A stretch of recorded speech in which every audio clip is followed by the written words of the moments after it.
Pria ini dengan tangannya menancapkan dupa. Di belakang ada banyak orang mengantri. Tapi ini bukan Buddha, melainkan kuil Shaolin yang sedang beri penilaian. Jika lulus, mereka bisa masuk ke ruang 36 untuk belajar kungfu yang sebenarnya. Mereka adalah murid di kuil Shaolin. Kecuali pria di depan, Aji. Demi keamanan di kampung halamannya, ia menyelinap ke Shaolin untuk belajar kungfu.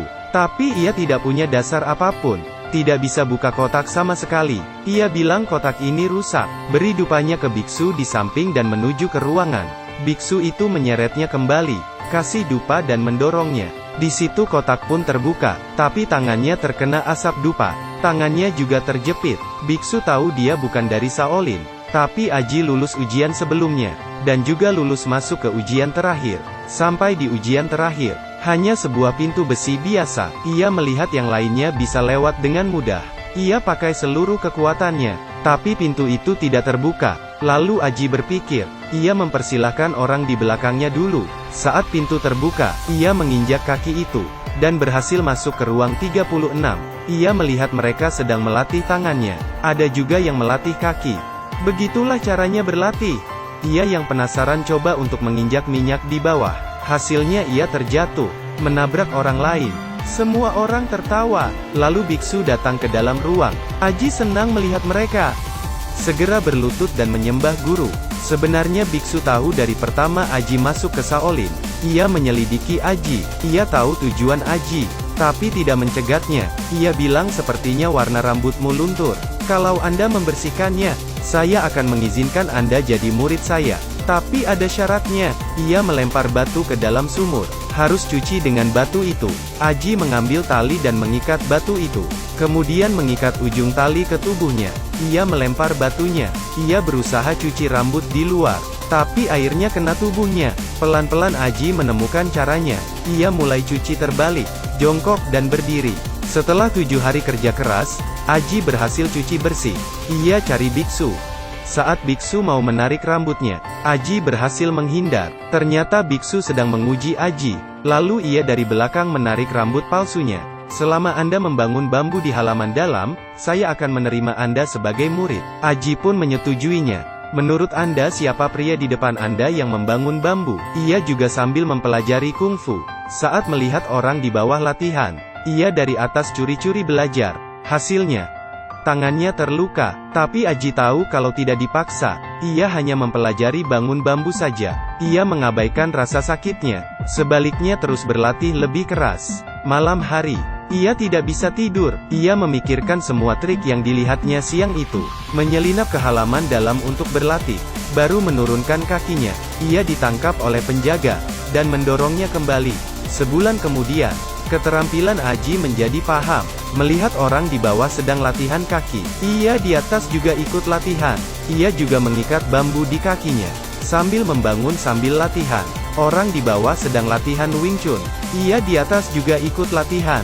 Orang di bawah latihan apa? Ia di atas juga ikut. Ia tidak sengaja terjatuh. Ia berhasil menahan dan berdiri di atas kayu Wing Chun. Berdiri dengan stabil. Lalu ia di atas latihan. Di saat ini biksu datang, melihat Aji sedang latihan. Sedangkan Aji yang sedang serius, tidak sadar kalau biksu datang. Biksu berkata kepadanya, bambu belum selesai. Tidak boleh latihan di ruangan ini. Biksu, saya tidak menyentuh lantai.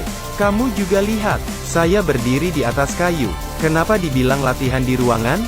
Biksu kesal mendengar perkataan Aji, dan menendang kayu itu. Aji berputar beberapa putaran, dan meraih bambu di atas untuk menahan tubuhnya. Dengar latihan selanjutnya, ia mempercepat bangun bambu. Tapi selanjutnya Aji merasa putus asa dari kuil Shaolin. Ia lihat di bawah sedang latihan Gongfa. Ia di atas juga berlatih. Ia berdiri di sebuah bambu, lalu pakai bambu meniru latihan mereka. Tidak sengaja, ia hampir terjatuh. Untungnya lengannya kuat, dan berhasil stabil. Biksu melihatnya. Aji melanjutkan bangun bambu. Waktu terus berlalu. 1 tahun kemudian Aji berhasil membangun bambu. Di saat ini biksu datang. Melihat bambu di depannya, dia menunjukkan senyum bahagia. Lalu Aji memukul bambu itu, menunjukkan bambu itu kuat. Tapi selanjutnya permintaan biksu membuat Aji kesal. Sekarang kamu harus membongkar bambu itu. Apa? Mau dibongkar semua? Betul. Setelah selesai bongkar kamu bisa pergi. Kamu ingin aku menghancurkan bambu ini dan menyuruhku pergi? Aji mendirikan ini selama 1 tahun. Tapi biksu tidak menerimanya jadi murid, malah menyuruhnya pergi. Aji tidak senang, dan berdebat dengan biksu. Ia langsung berbaring di atas bambu. Biksu merobohkan bambu itu. Untungnya gerakan Aji cepat dan dia tidak jatuh. Ia melompat ke dalam ruang, dan menghindari penjaga, berusaha masuk ke dalam. Lalu biksu menyerangnya. Tapi Aji bisa menghindar dari serangannya.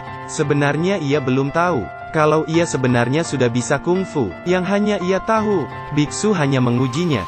Apakah sudah mencapai tingkat kelulusan? Selanjutnya biksu mendorong Aji ke bambu. Akhirnya Aji mematahkan semua bambunya. Wajahnya tampak bingung. Mungkin hanya 3 kebajikan yang dipimpin yang tahu dengan baik. Terakhir Aji berhasil stabil di lantai penuh minyak. Ia tidak menyangka bisa berdiri di sini. Biksu sangat bersyukur. Lalu ia meninju wajahnya. Aji langsung melompat. Kebetulan turun di tempat lantai licin itu. Lalu biksu mendorongnya ke tempat latihan selanjutnya. Ke kayu yang tajam. Ditambah lantainya yang panas. Kalau tidak hati-hati tubuhnya akan terluka. Aji dengan mudah melewati level ini. Setelah selesai, ia sadar biksu sudah pergi. Tapi saat balik badan, Aji ingin berlutut dan menyembah guru, tapi ditendang berdiri.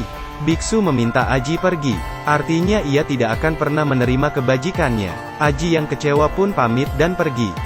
Tapi biksu tahu bahwa Aji sudah bisa mempelajarinya sendiri. Ia kembali dan belajar kungfu yang ia sudah pelajari, mengalahkan penjahat satu persatu. Di akhir film, Aji akhirnya mengerti, biksu itu tahu niat dan keinginannya. Film berakhir.